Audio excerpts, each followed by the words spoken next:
Sure haven't seen that car in a while.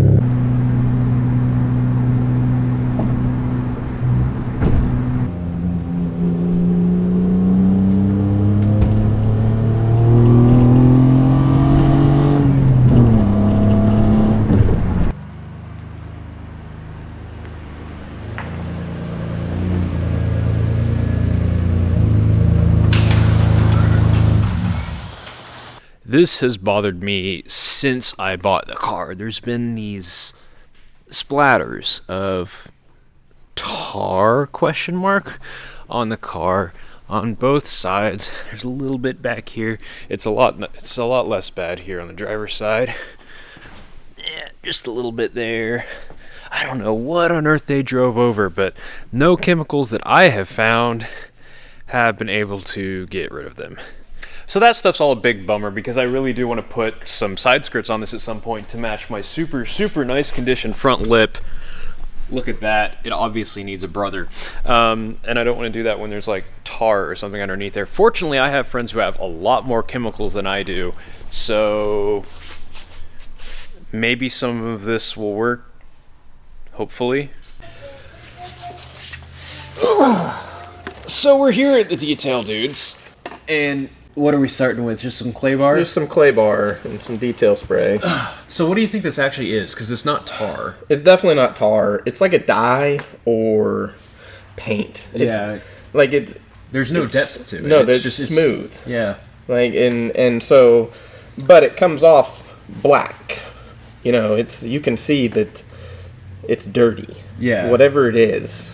So I don't know if they put like dyes in the tar, like the oil that they put on top of the black top or something. But you know, I mean, it turns the clay black, and God, that's just from one little swipe right here.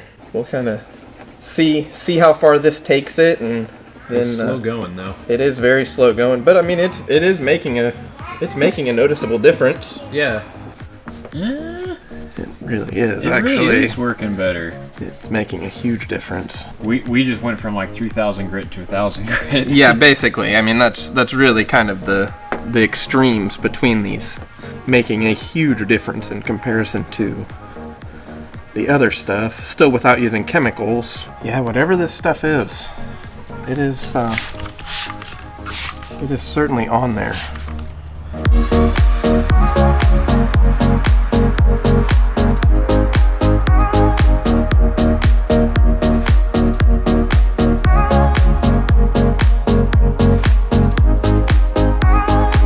This is less aggressive than what we were just using, but we're using it motorized, so it... Right. So the action, you know, the power behind the polisher itself adds a lot of aggression without being aggressive. Okay. You know, so the clay is like a medium fine clay, and you know, with the rotations, it increases its effectiveness quite a bit. So we'll see. I don't know what it's going to do. Free leaf. Free leaf.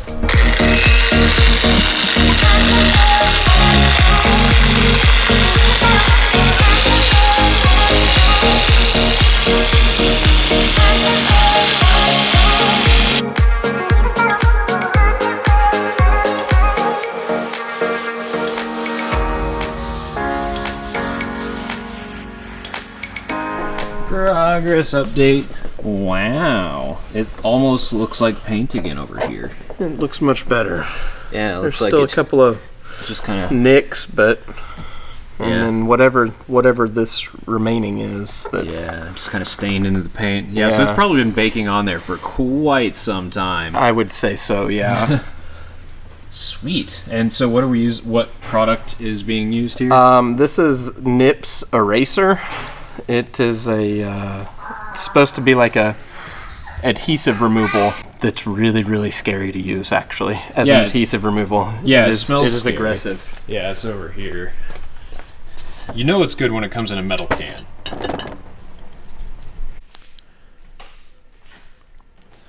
Well, the K-Pro Racer definitely seems to be doing the trick. This side of the car is looking fantastic. I mean, obviously we've got the dents here, which are never going to get fixed because they're all on body lines, and I don't have $3,000 to throw at bodywork on this car, so now we have the worst side. And I already tried the... What did I try? The clay bar, dual action, all that stuff. So now we're going to use the Nips Eraser on this side, and hopefully we have equally good results. Maybe it'll even take this rust off. That is like the only spot of rust on the whole car right here, and it kills me. Problems for the next owner. They can fix that if they want to. What you find? No paint. There is no paint. It paintant.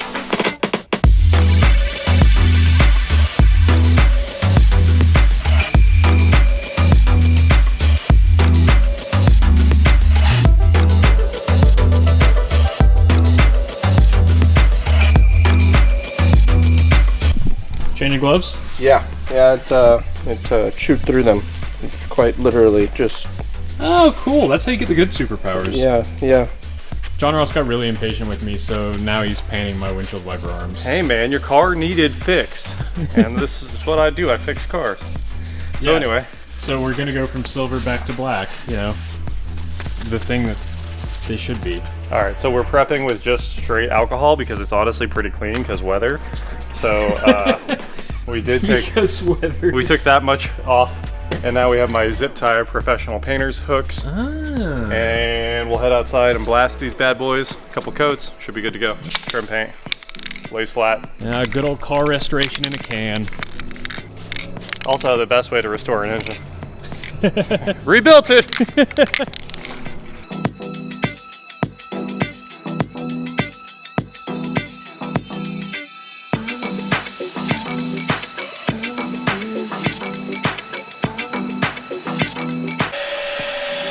He can't be stopped.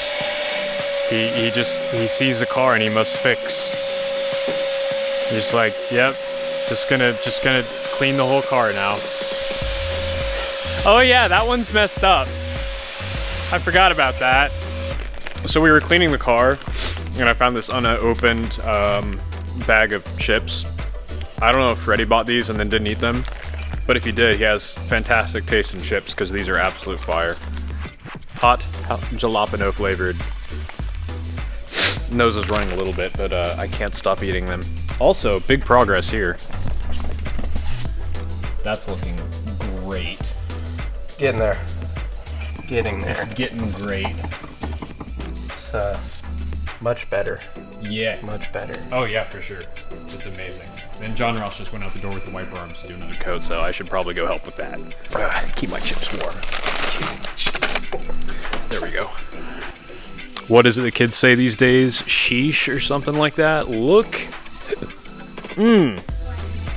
Man, the wiper arms always make such a good difference. This is just used car dealership recon 101 right here. And then, of course, this whole side looking amazing now. All the way down there. Back here, a little bit of an issue with the tar staining the plastic. That might just clay bar off. And here you can see before and after of what the rag looked like and what the rag looks like now. So that stuff's absolutely disgusting. And yeah, no idea what it is, but look at that. What a come up.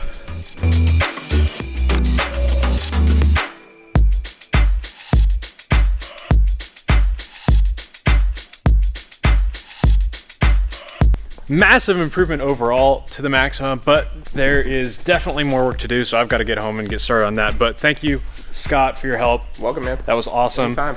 And I'm really excited to see where this goes now, because it looks about 10 times less haggard than it did 2 hours ago. Yeah, what did we spend on that? Like About 2.5 hours. Yeah, 2.5 hours just for some paint over spray. This detailing stuff ain't no joke.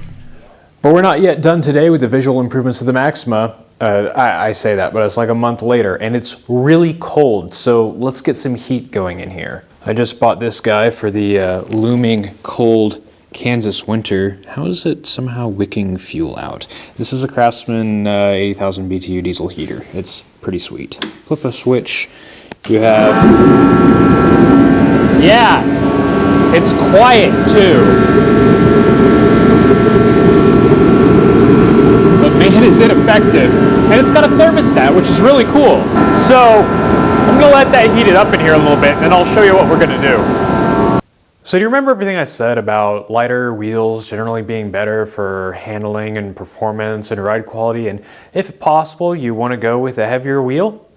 Well, let's throw all that out the window and put a way heavier wheel on here. Behold, a Nissan 350Z Touring alloy wheel. These things are heavy, like stupid heavy. It is an 18-inch wheel. This has a 245 tire on it, and there's no stretch, so I think, what is this, like an 18 by 8? What does it say? I don't know. I can't read any of this crap. I think it might be an 18 by 8, but I bought these. I really love the way these look, honestly, and it's a big Thickums wheel without being, you know, super modern. I really wanted to backdate this car back to when it was newish, sort of make it look like a custom from that era, but the paint on these is kind of garbage. The finish is kind of trashed. This is actually one of the better ones out of the set. I got these for like $200. There's no bends or anything. It's just the paint isn't super good, and I don't love the silver. What I really want to do is something very early 2000s. I'm going to paint them to match the color of the car. So over here on the box for the heater and the box for the mini bike, we have an already prepped wheel. I've already scuffed it up with some, I think, 600 grit. So hopefully we have good paint adhesion, wiped it down with alcohol. The paint we're going to be using, now here's kind of the issue with the Nissan. The paint that's on it is a tri-stage pearl. So I went and had O'Reilly's mix me up whatever they had that they could make me in a rattle can that is pearl white. And so we have this Audi LS9R Glacier White acrylic enamel. Should be a fairly durable paint. It was extremely expensive. This was like $40 for this can, and I'm probably gonna need a couple more of them. But I went out and test sprayed it on the lip of the car where it's damaged, and this is actually a pretty close match to the factory paint. Close enough that you won't notice on these wheels. So I'm gonna shake these up, put this back in front of the heater. Well, I'm probably gonna put it back in front of the heater to warm it up and then shake it up, and then we can get started. Something else I'm going to be doing is I'm going to spray some water on the ground just so that any spray paint dust doesn't settle on the floor and, you know, change the color of it. I wish I had some drop cloth to put all over everything else, but I don't. And hopefully I can keep the spray somewhat contained, but I'm sure I'm going to have some dust to wipe off of everything else. The other thing is my clear coat. This is Spray Max 2K. We're not playing here. This stuff's not a joke. This is about as much of a joke about making a comment when you walk in a room like, hey, haha, someone died, and then it turns out, yes, someone did die. It's about that funny. This stuff will kill you. You will be the one who died. So I have an actual filtration head mask. There it is. I think I got this at Harbor Freight, but it's kind of been recommended as the sort of thing that you need. P95 for solids and aerosols. It's an aerosol spray, so this will keep me from getting the big dye when painting. Another interesting thing about this stuff is that it has an activator. There's a button. I don't quite understand how it works. I'll have to figure it out. But once you activate this, you have like a week to use it. So I'll have to get all 4 of these painted pretty quickly, but it is effectively the same as what you get out of a spray gun. Very, very durable stuff, so cool. I am actually making an effort to do this right, believe it or not. Very rare for me. But also, even if you're not using the Spray Max, I'm spraying indoors. There's no draft, there's no wind, there's no breeze. This is a necessity. It's not even really optional.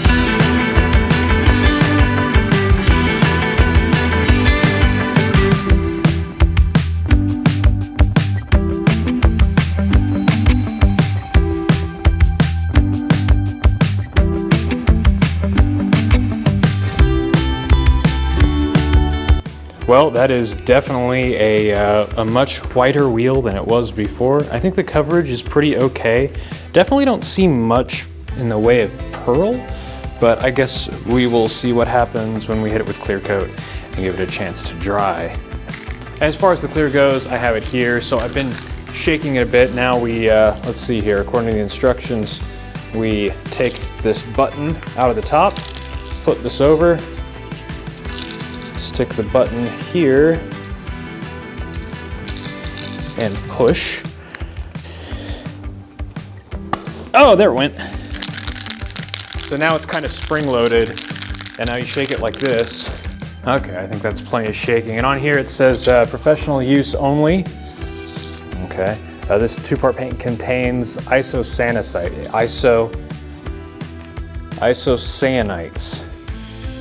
Yeah, isocyanites.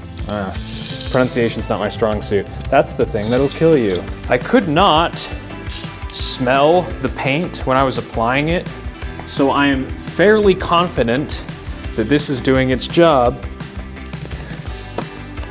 But I have tightened it down a bit, just to be sure. Let us begin.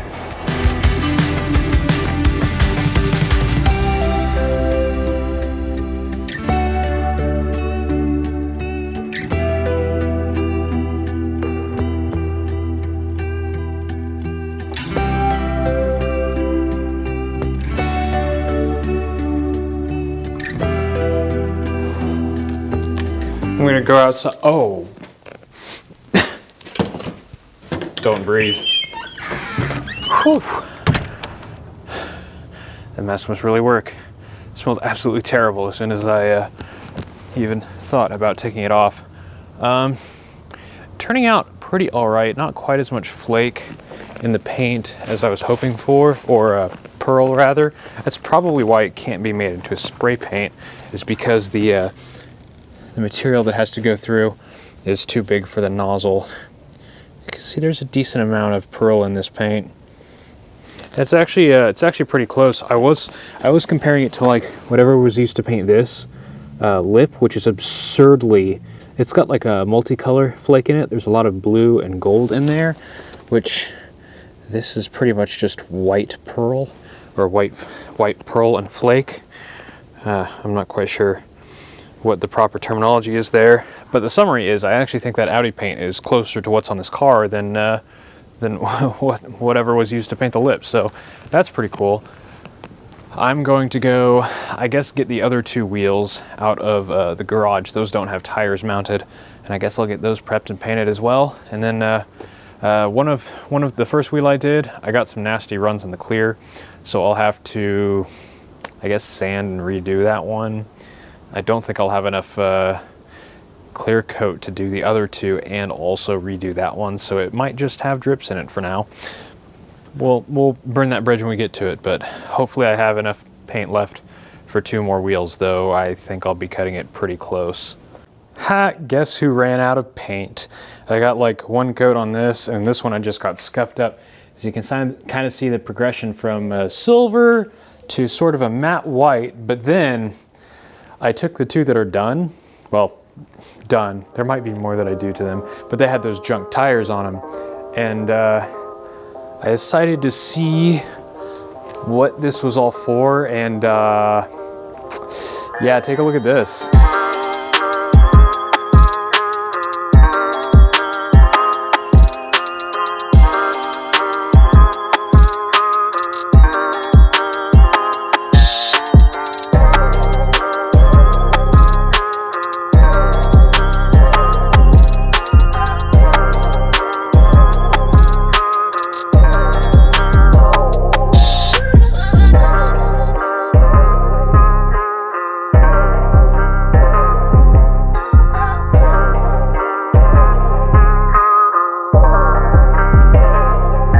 Yeah, I gotta say I like these a lot more than the 370Z Rays. I mean, yes, they're a lot heavier, but I do gain an inch of sidewall, so they might ride fairly okay.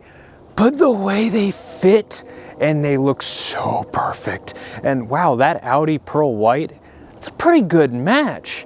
I mean, obviously the panels aren't right up next to each other, but it could be worse. The only issue here, I am definitely going to need a narrower tire here on the front. I mean, that's That's right up on the lip, or roll and pull this, but there is absolutely no one in Wichita who's any good at rolling and pulling fenders that I trust to do that. So I might just go with a tiny bit of stretch up front. This is a, the heck is this, 245, 45 R18. So I might do a 235 or a 225 up here. I mean, the tires we had, let's see, on the rears we had 235s on the rear, and I think 235s on the front as well. So I might do 235 40 R18s in the front, and then this rear tire, also a 235, 245 40 R18. Obviously the fitment is whack back here. It needs to come out just slightly, so I might do a small slip-in spacer. But I think the width is fine on this. The rear fitment's a little, yeah, bit too much gap here, but we'll see. This lip can be rolled pretty easily because you can see it's not even pushed up or anything. Well, I don't know if you can see that or not. Yeah, there you go. This is still all, you know, sticking in instead of sticking up. The front, actually, I think I can show you on this side.